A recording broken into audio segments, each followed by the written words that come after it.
মিনাসান konnichiwa. আজকে আমরা জাপানি ভাষার N5 লেভেলের গ্রামার লেসন 2 নিয়ে আলোচনা করব। লেসন 2 এর প্রথম রুলসটি হচ্ছে কোরে, সোরে, আরে। এগুলো মূলত নাউন হিসেবে কাজ করে। কোরে, সোরে, আরে এর অর্থ হচ্ছে এটা, ওটা, ওইটা।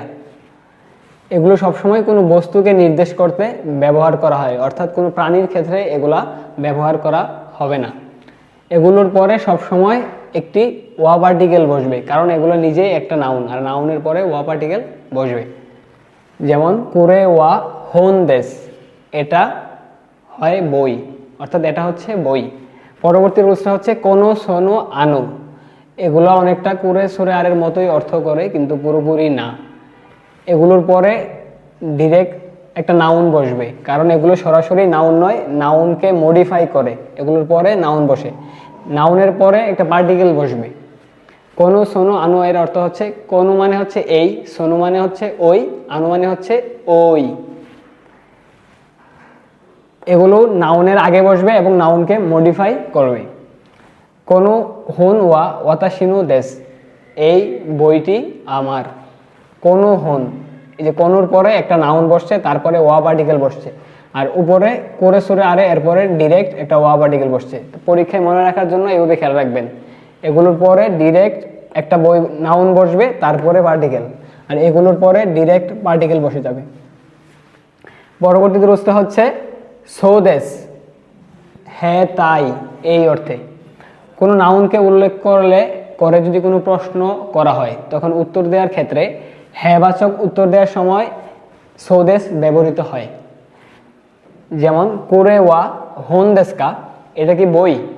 আমি যদি কাউকে প্রশ্ন করি এটা কি বই, তখন উত্তর দেওয়ার সময় বাংলাতে বলতে পারে হ্যাঁ, শুধু হ্যাঁ বলে হ্যাঁ তাই এরকম বলতে পারে।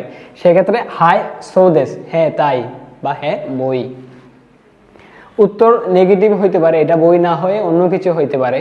তখন উত্তর যদি নেগেটিভ হয়, তাহলে আমরা বলতে পারি ইয়ে চিগাই মাস, না আপনি ভুল। অথবা যে নাউনটা দিয়ে প্রশ্ন করছে ওই নাউনটা জারি মাসেন। যেমন আমি জিজ্ঞেস করেছিলাম কুরে ওয়া হোন দেশকা, এটা কি বই? যদি নেগেটিভ উত্তর হয় তাহলে বলা যায় ইয়ে হোন যা আরিমাসেন, ইয়ে আগে বলতে হবে, তারপরে হোন যা আরিমাসেন। যেমন ইয়ে হোন যা আরিমাসেন। পরবর্তী যে রুলসটা আছে সেটা হচ্ছে ড্যাশ কা, ড্যাশ কা। এখানে অবশ্যই কিছু একটা থাকবে, তারপরে কা, এদিকে একটা কিছু থাকবে, তারপরে কা। কোনো জিনিস নিয়ে যখন আমরা কনফিউশনে থাকি, তখন কনফিউশন দূর করার জন্য এভাবে প্রশ্ন করতে পারি। যেমন এটা কি পেন্সিল নাকি বল পেন?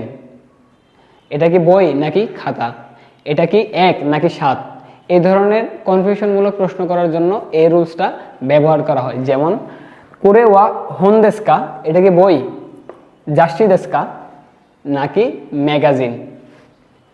যদি উত্তর দেই তখন আমরা কোনো ধরনের বাড়তি কথা বলবো না, ডিরেক্ট যেটা উত্তর সেটা বলে ফেলবো। যেমন হোন দেশ, বই।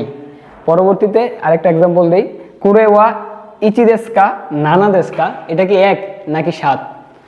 উত্তর দেওয়ার সময় নানা দেশ, ডিরেক্ট উত্তর দিয়ে দিতে হবে। লেসন 2 এর পরবর্তী রুলসটি হচ্ছে নাউন 1 প্লাস নো নাউন 2। এখানে এই নাউন 2 কিসের অথবা কার সেটা নাউন 1 দ্বারা বোঝানো হয়। যেমন কুরে ওয়া ক্যামেরা নো হোনদেস, এটা ক্যামেরার বই। তাহলে এখানে ক্যামেরা হচ্ছে নাউন 1 এবং নাউন 2 হচ্ছে হোন। নাউন 2 বই, এটা কিসের? ক্যামেরার। পরবর্তীতে কুরে ওয়া ওয়াতাশি নো কাসা দেশ, তাহলে ওয়াতাশি হচ্ছে নাউন 1 এবং কাসা হচ্ছে নাউন 2। এটা ওয়াতাশি নো মানে আমার, কাসা মানে ছাতা, এটা আমার ছাতা। তাহলে নাউন 2 কার? এটা নাউন 1 দ্বারা বোঝানো হয়েছে, ওয়াতাশি নো মানে আমার।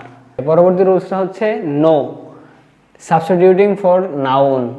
এখানে নো একটা নাউনের পরিবর্তে রিপ্লেস হিসেবে বসে, অর্থাৎ এখানে বাক্যে একটা নাউন বসার কথা, কিন্তু নাউনটা উঠে গিয়ে নাউনের পরিবর্তে একটা নো বসবে। এক্সাম্পল দেখলে আমরা বুঝতে পারবো। আরে ওয়া দারেনু কাবান দেশকা, ওইটা কার ব্যাগ, ওইটা কার ব্যাগ। তানাকা সান নো দেশ, তানাকা সান নো দেশ। এখানে তানাকা সান্নো, এই যে তানাকা সান্নো কাবান দেশ, এটা বলা যায় অথবা বলা যেত, কিন্তু আমরা এটা শর্ট করে নিয়ে এসে কাবানটা উঠাই দিছি তানাকা সান নো দেশ, তানাকা সানের। বাংলাতে আমরা যখন প্রশ্ন করি এটা কার কলম, তখন আরেকজন বলতে পারে যে এটা মিরাসানের কলম। এই মিরাসানের কলম, এটাকে শর্ট করে শুধুমাত্র এটা মিরাসানের এভাবে বলা যায়, একটু ছোট করে। এটাও সেম, এখানে কাবানের পরিবর্তে এই নোটা সাবস্টিটিউটিং হিসেবে বসেছে। মিরাসান ওয়া আইএম সিনু শাইন দেশকা, হাই আইএম সিনু দেশ। এখানে এটা ভুল, কেন ভুল? কারণ আমরা এখানে দেখেছি নোটা কোনো বস্তুবাচক নাউনের রিপ্লেস হিসেবে কাজ করে। যে নাউনটা কোনো বস্তুকে নির্দেশ করে ওইটার রিপ্লেস হিসেবে আপনি নো বসাতে পারবেন। যেমন কাবান, এটা একটা বস্তু, এর পরিবর্তে আপনি শুধু তানাকা সান নো, কাবান না বলে শুধু নো দিয়ে শেষ করে দিতে পারবেন। কিন্তু এখানে যখন শাইন, সেনসেই, কিউশি, কেন কিউশা, এই সবগুলা কি এক একজন ব্যক্তি, এগুলা একটা ব্যক্তিকে রিপ্রেজেন্ট করে। আর ব্যক্তির রিপ্লেস হিসেবে আপনি এই রুলসের নোটা বসাইতে পারবেন না। যেমন মিরাসানো আইএম সিনো শাইন দেশকা, হাই আইএম সি নো দেশ, এটা কখনো হবে না। কারণ এখানে শাইন একটা ব্যক্তিকে রিপ্রেজেন্ট করতেছে, বস্তুবাচক নাউন না। হাই আইএম সিনো শাইন দেশ, এভাবে পুরো বাক্যটা বলতে হবে। পরবর্তীতে রয়েছে ও, তারপরে ড্যাশ। ভদ্রভাবে বা সম্মান দিয়ে কথা বলার জন্য মূল শব্দের শুরুতে অনেক সময় ও যুক্ত হয়, তবে অর্থের কোনো পরিবর্তন হয় না। যেমন কোনি, মূল শব্দ হচ্ছে কোনি, এর পূর্বে সম্মান দিয়ে বলার জন্য ও কোনি, সেম কোনি অর্থ দেশ, ও কোনি অর্থ দেশ। মিয়াগে মানে উপহার, ও মিয়াগে সেম উপহার, একটু সম্মান দিয়ে বলতেছে। সো দেশকা, এর অর্থ হচ্ছে তাই নাকি, এটা আমরা ভোকাবুলারিতে পেয়েছি। এখন এটা বাক্যে কিভাবে ব্যবহৃত হয় বা কথা বলার সময় কখন ব্যবহার করা হয় সেটা এক্সাম্পল দেখব। কোনো কাসা ওয়া আনাতানো দেশকা, আমি একজনকে প্রশ্ন করলাম বা একজন আমাকে প্রশ্ন করলো এই ছাতাটি কি আপনার? তখন আমি বললাম যে ইয়ে মিরাসান নো দেশ, না মিরাসানের। তখন উনি বলতেছে সো দেশকা, মানে তাই নাকি, ও আচ্ছা তাই নাকি। সেক্ষেত্রে এই ধরনের বাক্য ব্যবহার করা হয়। তো আজকের ক্লাস এই পর্যন্তই, সবাই ভালো থাকবেন। পরবর্তী ক্লাসে আবার দেখা হবে। আসসালামু আলাইকুম।